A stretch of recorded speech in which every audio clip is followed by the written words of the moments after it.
दोस्तों स्वागत है आपका आज की बेहद बड़ी और महत्वपूर्ण खबरों में। जी हां, 1 जून से लॉकडाउन में कैसी मिलेगी छूट। लॉकडाउन 5 पर पीएम मोदी और अमित शाह की बैठक में आगे की रणनीति पर हुई चर्चा। लॉकडाउन 5 को लेकर सरकार का क्या है प्लान। साथ ही दोस्तों यूपी में बंद नहीं होंगी श्रमिक स्पेशल ट्रेन। 1 हफ्ते में योगी सरकार का तीसरा यू टर्न। इसके अलावा अक्टूबर तक आ सकती है कोरोना वायरस की दवा। इस कंपनी के सीईओ ने कहा हमारे पास है पर्याप्त सबूत। इसी के साथ महाराष्ट्र, यूपी, एमपी और राजस्थान में टिड्डी दल का धावा, कीटनाशक दवा का छिड़काव, थाली और तेज संगीत बजाकर भगाने का प्रयास। इसी के साथ अगली बड़ी खबर में खुशखबरी, लॉकडाउन में नौकरी चली गई है तो परेशान ना हो, सरकार दे रही है ये खास मौका। तो दोस्तों आप हमें कमेंट करके जरूर बताएं आप कौन सी नौकरी या व्यापार करते हैं। कमेंट में जरूर बताएं जिससे हम आपके लिए काम की खबरें रोजाना ला सकें। तो दोस्तों आज हम आपको इस वीडियो में इन्हीं सभी महत्वपूर्ण खबरों को आपको बताने वाले हैं, जिनमें से कुछ खबरें आपके लिए जानना बहुत जरूरी है। तो आपसे गुजारिश है वीडियो में हमारे साथ अंत तक बने रहिएगा। उससे पहले दोस्तों अगर आप भी चाहते हैं कि भारत में इस महामारी की दवाई जल्द से जल्द आ जाए तो इस वीडियो को दिल से लाइक जरूर करें। तो दोस्तों बिना देरी किए सबसे पहले जान लेते हैं कोरोना महामारी की आज की ताजा अपडेट। दोस्तों आपको बता दें भारत में कोरोना महामारी के मरीजों की संख्या 1,67,000 से अधिक हो चुकी है और ये संख्या लगातार बढ़ रही है। इनमें से 91,200 से अधिक लोगों का अभी इलाज चल रहा है, जबकि 71,400 से अधिक लोग महामारी को हरा चुके हैं। और दोस्तों भारत में 4,700 से अधिक लोगों की इस महामारी से मौत हो चुकी है। और दोस्तों बात करें पूरी दुनिया भर की तो 59,33,000 से अधिक लोग संक्रमित हो चुके हैं और 3,62,000 से अधिक लोगों की इस महामारी में मौत हो चुकी है, जबकि 26,02,000 से अधिक लोग इस बीमारी से सही हो चुके हैं। इसी के साथ बढ़ते हैं अगली बड़ी खबर की तरफ। जी हां, 1 जून से लॉकडाउन में कैसी मिलेगी छूट। लॉकडाउन 5 पर पीएम मोदी और अमित शाह की बैठक में आगे की रणनीति पर हुई चर्चा।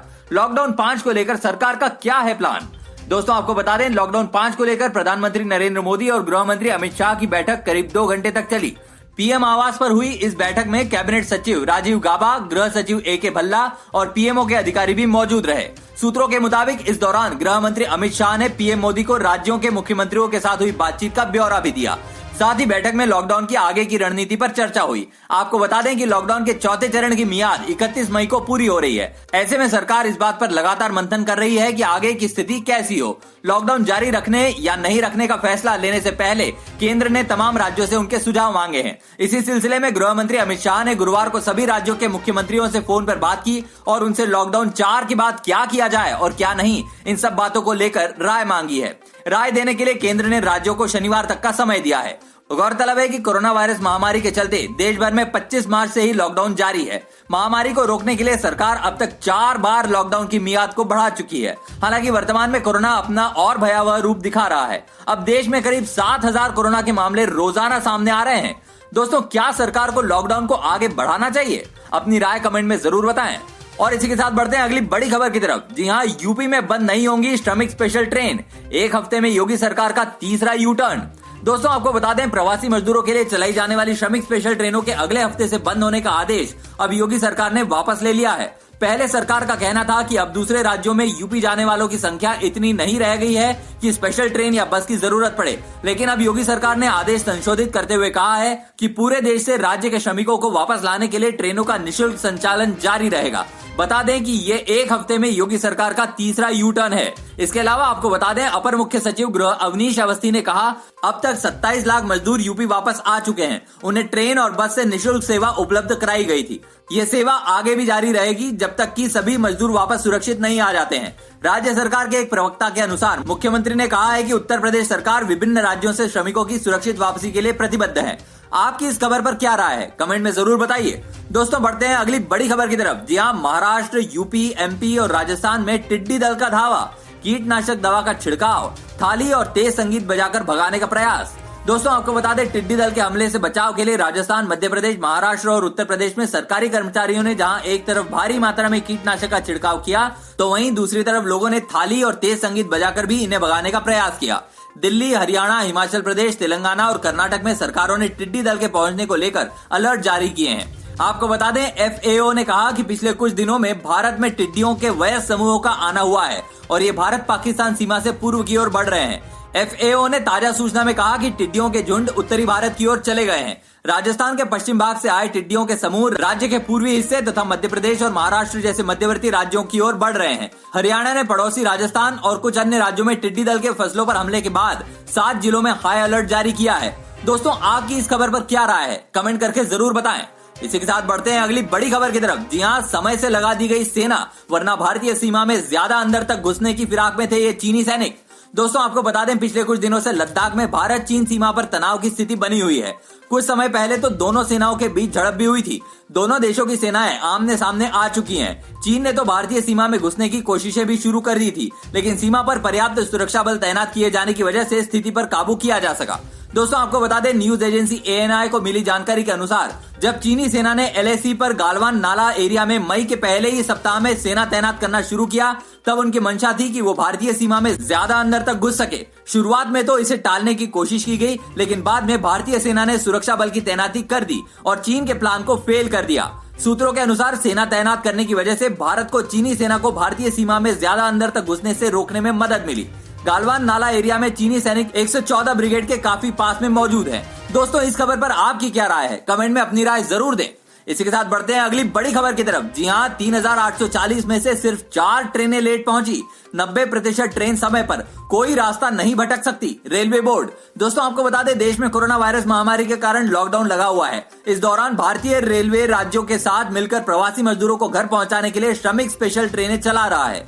शुक्रवार को रेलवे बोर्ड के चेयरमैन विनोद कुमार यादव ने इस बारे में जानकारी दी। उन्होंने बताया कि अब तक भारतीय रेलवे ने कुल 3840 श्रमिक स्पेशल ट्रेनें चलाकर 52 लाख यात्रियों को उनके गंतव्य स्थान तक पहुंचाया है।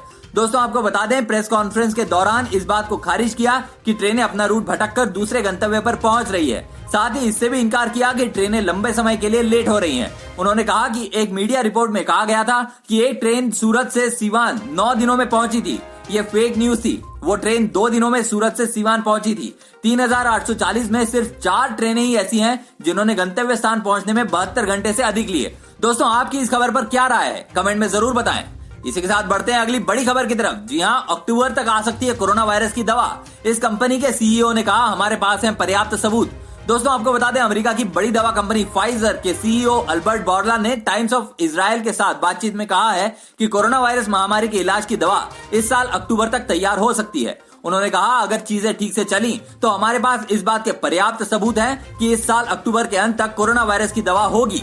दरअसल आपको जानकारी के लिए बता दें, फाइजर जर्मनी की कंपनी बायोटेक के साथ मिलकर यूरोप और अमेरिका में दवा बनाने पर काम कर रही है। कोरोना वायरस की दवा बनाने में जुटी एक और कंपनी ने भी भरोसा जताया है कि इस साल के अंत तक कोविड-19 की दवा बाजार में आ जाएगी। दोस्तों आपको क्या लगता है, कोरोना का टीका कब तक भारत में आ पाएगा? आप इस बारे में क्या सोचते हैं, कमेंट करके जरूर बताएं। दोस्तों आगे बढ़ने से पहले अभी तक आपने चैनल को सब्सक्राइब नहीं किया तो सब्सक्राइब करें और बेल आइकॉन को भी जरूर दबाएं। दोस्तों इसी के साथ बढ़ते हैं अगली बड़ी खबर की तरफ। जी हां, बंगाल में 1 जून से खुलेंगे धार्मिक स्थल। 8 जून से सभी कर्मचारी काम पर लौटेंगे, ममता।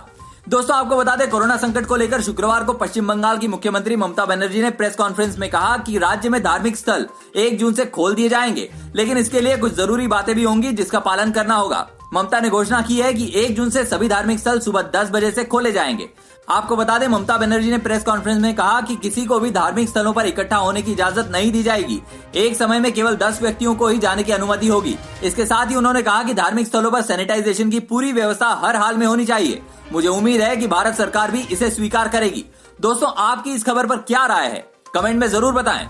इसी के साथ बढ़ते हैं अगली बड़ी खबर की तरफ। जी हां, खुशखबरी, लॉकडाउन में नौकरी चली गई है तो परेशान ना हो, सरकार दे रही है ये खास मौका।